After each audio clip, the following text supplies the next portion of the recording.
Welcome to the deep dive. Ever get that knot in your stomach right before you have to step up? Oh, yeah. Whether it's like presenting, playing music, maybe even just a big meeting. Definitely. Performance anxiety. That's what we're digging into today. Yeah, and we want to give you some, practical tools. Tools to move past that fear and towards, well, more confident expression. It's pretty amazing how common this is. Yeah. Our sources show it hits everyone, beginners, seasoned pros, you name it. Right. Across so many different fields. And it's crucial to get this.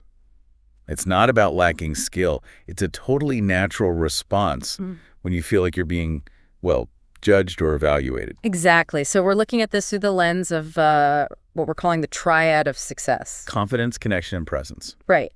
The idea is as you get a handle on the anxiety, your confidence builds. That lets you genuinely connect with people. Which leads to that compelling stage presence. And these are skills, things you can actually learn. Totally learnable. So think of this deep dive as your toolkit. We're pulling from psychology, therapy insights, coaching techniques, all to help you manage the nerves, engage your audience, and really thrive under pressure. Okay, so let's nail down what performance anxiety actually is.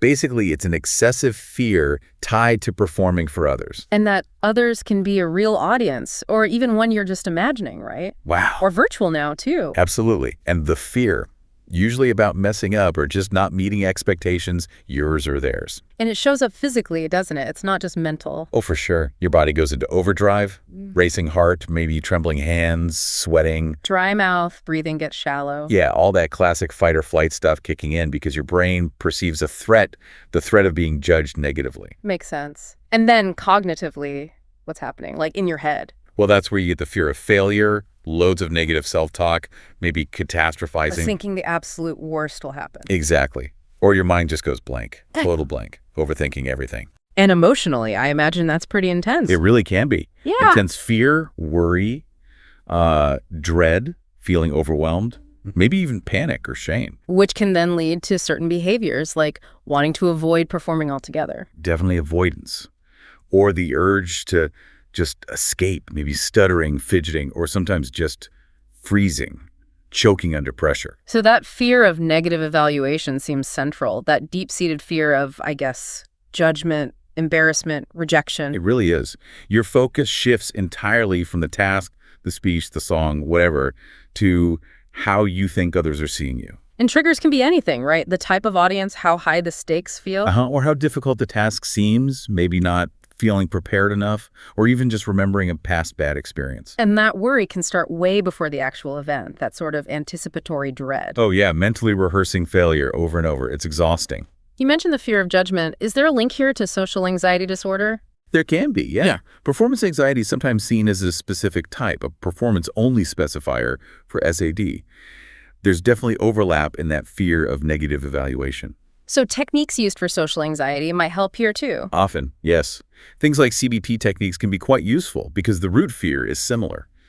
It highlights how the fear really is not just task failure, but social consequences like humiliation or rejection. Which suggests that building social confidence, shifting focus outward, could be really beneficial. Absolutely. And we also need to look inward. Your own internal landscape matters a lot. Things like perfectionism or having really unrealistic expectations for yourself. Low confidence, being very self-critical. Exactly. All that can really amplify the anxiety. So any good approach needs to address self-awareness, challenge those negative beliefs, and bring in self-compassion. Okay, so let's talk solutions. How do we start building that foundation to conquer the anxiety? Preparation seems huge. It's fundamental. Our sources really hammer this home. Thorough practice, rehearsal.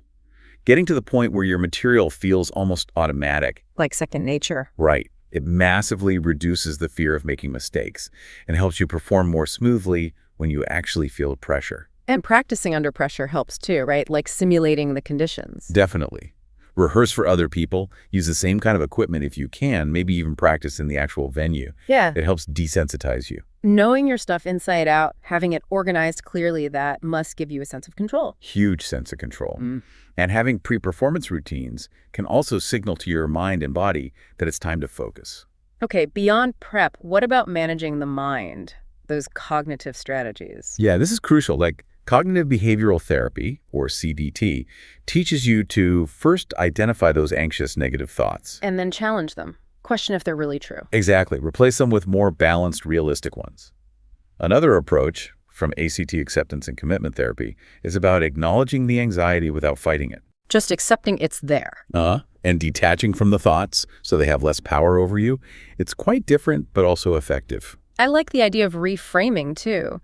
Seeing the physical symptoms not as panic, but as, like, readiness, energy. Yes, reinterpreting it as excitement or your body getting ready for action.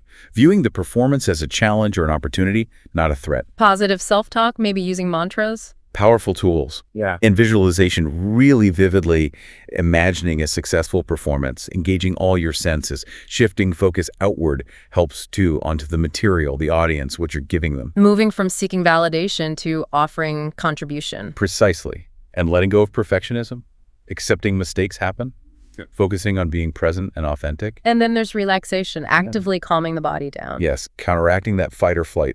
Deep breathing is a classic for a reason. Like diaphragmatic breathing, box breathing. Yep. Progressive muscle relaxation, tensing and releasing muscles. Mindfulness, meditation, grounding techniques. Just feeling your feet on the floor, noticing your senses. Anything to anchor you in the present moment. Even simple physical release like shaking out your limbs or stretching. The key is consistent practice before you need it. And we shouldn't forget basic lifestyle stuff, should we? Absolutely not. Yeah. Getting enough sleep, eating well, maybe limiting caffeine and sugar before performing regular exercise.